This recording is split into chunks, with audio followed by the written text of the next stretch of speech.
नमस्कार, मैं हूं मृत्युंजय कुमार झा और सबसे पहले आपको बताते हैं कि इस वक्त कमोडिटी मार्केट में कहां पर हलचल हो रही है। तो पहली खबर गोल्ड और सिल्वर को लेकर ही है और सोने चांदी की कीमतों में अच्छी तेजी आ गई है। एमसीएक्स पर सोने का भाव 47,800 रुपए के करीब है। अच्छी तेजी के साथ ट्रेड हो रहा है, करीब 500 रुपए दाम बढ़ गए हैं और चांदी का भाव 69,000 रुपए के ऊपर है। घरेलू बाजार में जो रुपया कमजोर हुआ है उसका बड़ा इम्पैक्ट आज हम बुलियन मार्केट के ऊपर देख रहे हैं और डॉलर के मुकाबले रुपया आज 74-85 तक पहुंच चुका है। इसके अलावा क्रूड की बात करें तो कच्चे तेल का मार्केट रेंज बाउंड ट्रेड कर रहा है, दायरे में है क्रूड और ब्रेंट क्रूड 67 के नीचे है, हल्की कमजोरी है। WTI क्रूड 63 के करीब है, दायरे में कारोबार है और MCX पर कच्चा तेल 4,725 के करीब है। और जिस तरह से कोरोना को लेकर चिंता बढ़ रही है उससे डिमांड घटने की आशंका बढ़ गई है।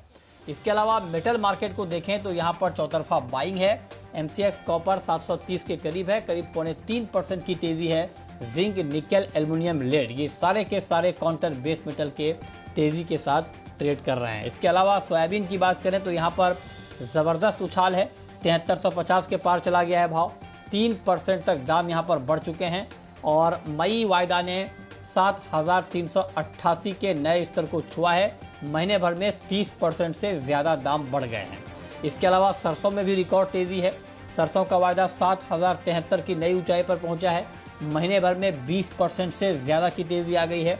सोया तेल 1380 के ऊपर है और क्रूड पाम तेल 1180 के ऊपर ट्रेड कर रहा है। तो ये 5 खबरें इस वक्त की, लेकिन इन 5 खबरों के बाद अब हम बात करेंगे 5 ट्रेडिंग कॉल्स की और ये बताने के लिए हमारे साथ हैं केडिया कमोडिटी के अजय केडिया। अजय जी, बहुत बहुत स्वागत है आपका।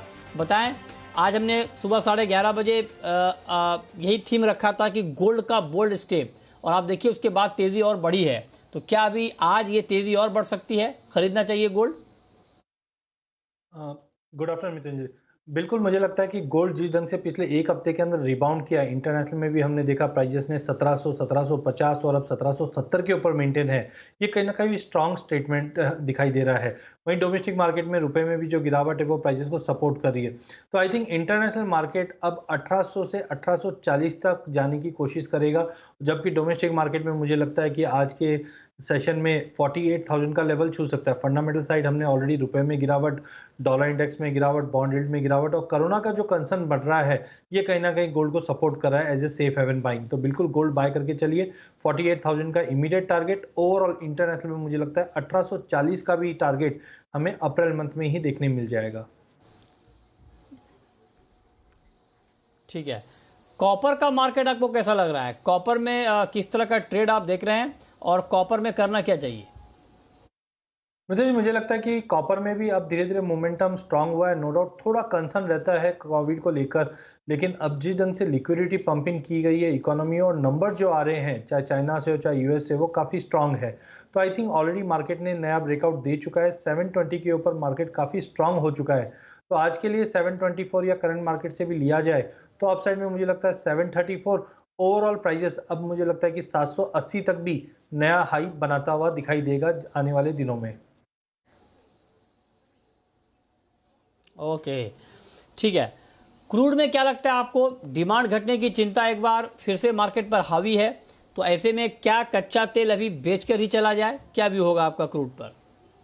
नितिन जी, अगर हम 15 दिन की बात करें तो प्राइजेस के अंदर ऑलमोस्ट हमने 550-600 पॉइंट की तेजी बनते हुए ऑलरेडी देख चुके हैं। हम जैसे कि जानते हैं ओपेक प्लस ने ऑलरेडी कहा है कि मई जून में हम हमारे जो प्रोडक्शन है वो रिस्टोर कर देंगे और कोरोना की वजह से भी जो डिमांड कंसर्न है वो क्रूड को अब हैम्पर करता हुआ दिखाई देगा। तो ओवरऑल हमें लगता है मार्केट बड़ी तेजी के बाद अब कंसोलिडेशन फेज में है, बट थोड़ा भी उछाला अगर मिलता है रुपए की गिरावट की वजह से या कोई भी फैक्टर की वजह से, तो 47, 50, 60 की रेंज में बेच के चले। इमीडिएट हर्डल 46-40 का है, बट ध्यान रखिए अगर 46-40 के नीचे क्लोजिंग आ जाती है तो फिर से हम 200 से 250 पॉइंट की बड़ी गिरावट क्रूड में आते हुए देख पाएंगे। तो overall sell on rally crude में रखना चाहिए व्यू। ठीक है, तेजी पर बिकवाली, ये राय आप दे रहे हैं कच्चे तेल के लिए। ओके, ग्वार का मार्केट आपको कैसा लग रहा है? ग्वार में आपको लगता है कि अभी खरीदना ठीक रहेगा, बाइंग करनी चाहिए? बिल्कुल विनोद जी, मैं पहले भी कहा था कि 15 मार्च के बाद गवार मार्केट के अंदर हम एक बड़ा हलचल आते हुए देखेंगे और उसके बाद हमने देखा प्राइस 38 से ऑलमोस्ट 41 के ऊपर अच्छे से ट्रेड कर रहा है। फंडामेंटल धीरे-धीरे आने वाले दिनों में और इम्प्रूव होंगे और कमोडिटी भी काफ़ी लीस्ट रैलीड की हुई है। तो आई थिंक गवार में करंट मार्केट से या 4100 पे लेके चलिए। इमीडिएट हर्डल जो रहेगा वो 4200 का रहेगा, जो नवंबर मंथ में तोड़ने पे हमने बड़ी बिकवाली देखी। तो बिल्कुल लेके चलिए, 4200 का इमीडिएट टारगेट रहेगा। ओके, 4200 के इमीडिएट टारगेट के लिए आप कह रहे हैं कि ग्वार आप खरीद कर चलिए। लेकिन अब हम बात करते हैं मस्टर्ड की, सरसों की। और सरसों में जो आपने टारगेट दिया था अजय जी 7180 7180 का, वो टारगेट तो अब हिट हो गया सर। नया टारगेट क्या होगा आपका? नहीं, थोड़ा-थोड़ा हम एडिबल ऑयल पैक की अगर बात करें तो अब लिटरली डर लगने लग गया है टेक्निकल चार्ट्स को देखते हुए। जिस ढंग से आज के सेशन में भी हमने देखा कि सोयाबीन नीचे खुलने के बाद अब 5% ऊपर है, वही रिफ्लेक्शन हमने मस्टर्ड में देखा। लेकिन mustard as compared to soybean मुझे लगता है फंडामेंटल थोड़े ज़्यादा मजबूत है। हमने इनिशियल टारगेट 7180 का लिया था, अब हमें लगता है इसका एक रिव्यू करते हैं हम, तो 75-50 तक का भी लेवल दिखा सकता है। तो ओवरऑल हमें लगता है कि मस्टर्ड में बने रहिए जब तक प्राइस 7000 के नीचे क्लोज नहीं देता है। रिवाइज टारगेट 7500 से 7550 का रहेगा, जो अगले 2 सेशन में दिखा सकता है।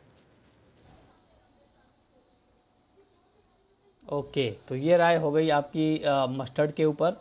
तो ये 5 कॉल जहां पर आपके लिए ट्रेड करने का मौका बनेगा, आप ट्रेड करें। लेकिन जो भी आप ट्रेड लेते हैं उसमें स्टॉप लॉस ज़रूर लगाएं। मार्केट बहुत ज़्यादा ऊपर आ चुका है, खास करके तिलहन का। ऐसे में बहुत ज़रूरी है कि आप स्टॉप लॉस के साथ ही ट्रेड करें।